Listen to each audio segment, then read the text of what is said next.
Good evening to all. कैसे हैं आप सब? आज हम यहाँ पे एक छोटा सा टॉपिक डिस्कस करने वाले हैं। एक न्यूज़ में चल रहा है तो मैंने सोचा आप लोगों के साथ तो वो डिस्कस कर लूँ मैं। क्या इंडियन पार्लियामेंट किसी भी टॉपिक पे लॉ बना सकती है? और अगर बना सकती है तो क्या हम उस लॉ को चैलेंज कर सकते हैं या कोई ऐसी एजेंसी है जो उसको रिव्यू कर सकती है? एक्चुअली इंडिया में ऐसा हो सकता है। इंडिया के अंदर अगर सुप्रीम की बात की जाए तो ना ही लेजिस्लेचर सुप्रीम है, ना ही जुडिशरी सुप्रीम है और ना ही एग्जीक्यूटिव सुप्रीम है। सुप्रीम जो है वो है सिर्फ और सिर्फ कॉन्स्टिट्यूशन, जिसके अंदर पार्लियामेंट जो है ना वो लॉ बना सकती है। लेकिन उन लॉ को हम दो तरीके से जो है ना जुडिशरी चेक कर सकती है। चेक एंड बैलेंसेज जिसको हम बोल सकते हैं कि दो टाइप के चेक एंड बैलेंसेज है on the laws made by the legislature. सबसे पहले है जुडिशियल रिव्यू, जो कि फंडामेंटल राइट की बात करता है आर्टिकल 13 में, क्योंकि अगर कोई लॉ फंडामेंटल राइट को वायलेट करेगा तो जुडिशरी उसको जुडिशियल रिव्यू कर सकती है। दूसरा सबसे इम्पोर्टेंट जो टॉपिक है चेक एंड बैलेंसेस का, वो है basic structure of the constitution, जो कि निकल के आया था सुप्रीम कोर्ट के एक जजमेंट में, जिसको बोलते हैं केशवानंद भारती केस 1973। वहाँ पे सुप्रीम कोर्ट ने बोला था कि जो basic structure of the constitution है वो हैम्पर या टेम्पर्ड नहीं होना चाहिए बाय द लेजिस्लेचर। तो ये बातें हम क्यों कर रहे हैं एक्चुअली? अब थोड़े दिन पहले एक कॉन्फ्रेंस हुई थी presiding officers all the state assembly और इंडिया के लोकसभा एंड राज्यसभा के चेयरमैन और लोकसभा के स्पीकर अवेलेबल थे और प्रेजेंट थे वहाँ पे। तो कुछ बातें हुई थी वहाँ पे कि लेजिस्लेचर इज़ सुप्रीम। तो ऐसा नहीं है बिल्कुल भी। Supreme is only one thing, वो है कॉन्स्टिट्यूशन। बात करें ये चीज़ें क्यों चल रही हैं, हमें ये बातें क्यों डिस्कस करना पड़ रहा है? क्योंकि इंडिया के एक सेक्युलर, एक डेमोक्रेटिक और एक रिपब्लिक कंट्री है। यहाँ पे मैं चाहता हूँ कि पूरे यूथ को, जबकि हम जैसे पढ़ रहे हैं, पढ़ाई करते हैं, कोई भी बच्चे हैं जो पढ़ाई कर रहे हैं, उनको ये चीज़ें पता होनी चाहिए कि देश में क्या हो रहा है। एक्चुअल में लेजिस्लेचर ये चाहता है कि मैं सुप्रीम बन जाऊँ, कोई और ऑर्गन है इंडियन कॉन्स्टिट्यूशन का, वो चाहता है कि मैं सुप्रीम बन जाऊँ। सबको पावर्स चाहिए, लेकिन एक्चुअली पावर्स जो है ना वो रिस्पॉन्सिबिलिटी के साथ आती है। तो रिस्पॉन्सिबल बनना एक बढ़िया चीज़ है। अगर आप रिस्पॉन्सिबल बनो, चीज़ों को समझो, पीपल ऑफ इंडिया या by the people, to the people and for the people, ये जो चीज़ें हैं ये पता नहीं क्यों नहीं समझ आ रही है हमारे लेजिस्लेचर को, या किसी भी, मैं टारगेट नहीं कर रहा हूँ लेजिस्लेचर को या किसी भी चीज़ को, लेकिन मैं चाहता हूँ कि लोग पीपल ओरिएंटेड बातें हों, ना कि पावर ओरिएंटेड। अब चाहते हैं कि पावर लेजिस्लेचर सुप्रीम बोला जा रहा है, कोई कहे जुडिशरी सुप्रीम, कोई कहे एग्जीक्यूटिव सुप्रीम। ऐसा नहीं करना चाहिए। आपको पावर्स मिली हैं, आप उनका अच्छे से उपयोग करिए, पीपल के लिए अच्छी अच्छी चीज़ें करिए, लोगों को सुनिए, लोगों को समझिए, उसके बाद कुछ बातें बताइए। ये सुप्रीम क्या होता है? कुछ नहीं, कॉन्स्टिट्यूशन इज सुप्रीम एंड वही हमेशा रहेगा, उसको कोई चेंज करने वाला नहीं है।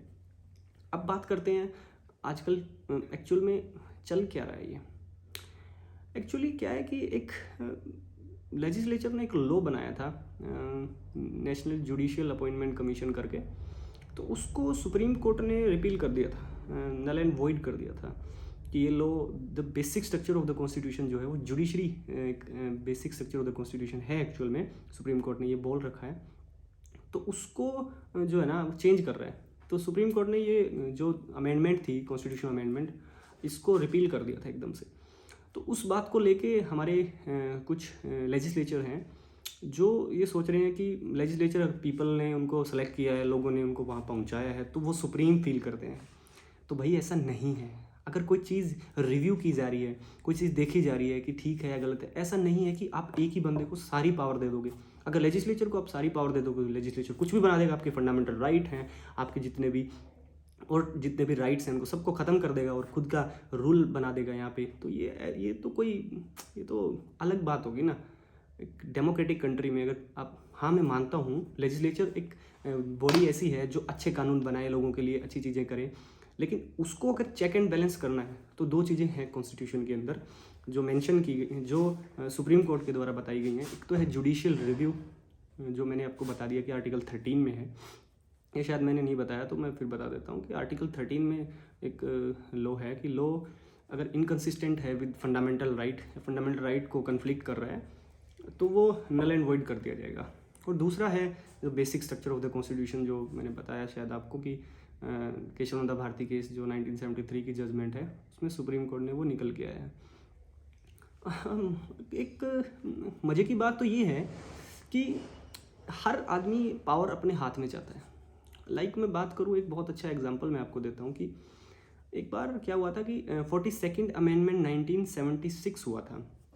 उसमें क्या था कि एक चेंजेस किया गया कि जो प्रेसिडेंट ऑफ इंडिया है वो हमेशा एडवाइस में और खुद के डिस्क्रिशन में जो है ना वो काम नहीं कर सकता, उसको हमेशा एडवाइस में काम करना पड़ेगा काउंसिल ऑफ मिनिस्टर्स की। और यही सेम चीज़ अगर कहना चाहें कि क्योंकि स्टेट में भी वही सेम लेजिस्लेचर है और वही सेम वहाँ पे गवर्नर है जो बिल को असेंट देते हैं, जैसे प्रेसिडेंट असेंट देते हैं बिल को, वैसे भी गवर्नर असेंट देते हैं। तो उस टाइम पे गवर्नर को वो पावर नहीं दी गई, गवर्नर को पावर, क्या कह रहा हूँ, लेजिस्लेचर को वो पावर नहीं दी गई कि वो एड एंड एडवाइस कर सके फाइनली गवर्नर को। गवर्नर खुद के डिस्क्रिप्शन पे काम कर सकता है लेकिन प्रेसिडेंट नहीं। तो इसमें एक कॉन्ट्राडिक्शन है कि आप सेंटर में तो सेंटर गवर्नमेंट ये चाहती है कि पावर मेरे हाथ में रहे, सेंटर में तो आपने प्रेसिडेंट को aid and advice by the council of minister कर दिया, लेकिन गवर्नर को आपने नहीं किया स्टेट के लेजिस्लेचर के अकॉर्डिंग। तो ये कन्फ्लिक्ट है कहीं ना कहीं, ये चीज़ें दिखती हैं कि पावर्स अपने हाथ में खींचना चाहती है कोई गवर्नमेंट या कोई ऐसी बॉडी जो खुद चाहती है कि मेरे पास ज़्यादा पावर नहीं। और आज वही कॉन्ट्राडिक्शन चल रहा है कि legislature is supreme. Legislature supreme नहीं है भैया, सुप्रीम इज़ ओनली कॉन्स्टिट्यूशन। तो ये डिस्कस करना क्यों पड़ रहा है, मुझे नहीं लगता ये कोई डिस्कस करने वाली बात है, क्योंकि इतने लेवल पे जाने के बाद अगर आप लोगों के लिए काम नहीं करोगे और लोगों के वेलफेयर के लिए काम नहीं करोगे और पावर के लिए लड़ते रहोगे तो वो चीज़ें गलत हैं। अभी पावर का मुद्दा नहीं है, अभी जितने भी वेलफेयर स्कीम है, अभी सबसे रिसेंट जो चल रहा है बड़ा दुखद एक चीज़ है वो, जो सबको ये लग रहा है कि गलत हो रहा है। जोशीमठ में जो हमारे उत्तराखंड के अंदर कुछ वेलफेयर स्कीम्स हैं जो डेवलपमेंट करी, कंस्ट्रक्शन वर्क किया जो गलत तरीके से बिना अच्छे से प्लानिंग के किया गया, कुछ चीज़ें गलत हुई वहाँ पे। तो वहाँ पे जो अर्थ का जो वो हो रहा है, क्रैक आ रहे हैं अर्थ में, लोगों के घरों में, तो पूरी प्रॉपर्टी ख़राब हो रही है। तो जो सब्सिडेंस है नीचे अर्थ 5 सेंटीमीटर के आसपास चल रही है कि अभी इसरो ने एक स्टडी की है, उसमें पता चला कि 5 सेंटीमीटर के आसपास सब्सिडेंस नीचे चली गई है अर्थ वहाँ की। तो बहुत बहुत एक वो वहाँ के लिए अच्छे कानून बनाइए, गलत बात है, बहुत गलत बात है वो। तो ये पावर वावर का सीन छोड़ दो यार, सब क्यों पावर चाहिए यार, वेलफेयर करो लोगों का, आगे बढ़ो, देश को ऐसे ब्राइट जो फ्यूचर है, ब्राइट फ्यूचर दो देश को सब। और मैं ये चाहता हूँ कि अभी के लिए मैं सब अपने भाइयों को, सब व्यूअर्स को ये बोलना चाहूँगा कि अवेयर रहो, बी अवेयर। और जिसको मौका मिलता है आगे बढ़ने का, देश को रिप्रेजेंट करने का और कुछ अच्छा करने का, तो अच्छा करो, पावर के पीछे मत भागो। पावर रिस्पॉन्सिबिलिटी के साथ आती है और जो रिस्पॉन्सिबल बन जाएगा उसको फिर पावर से प्यार नहीं होगा, वो काम करेगा और उसका काम दिखेगा भी।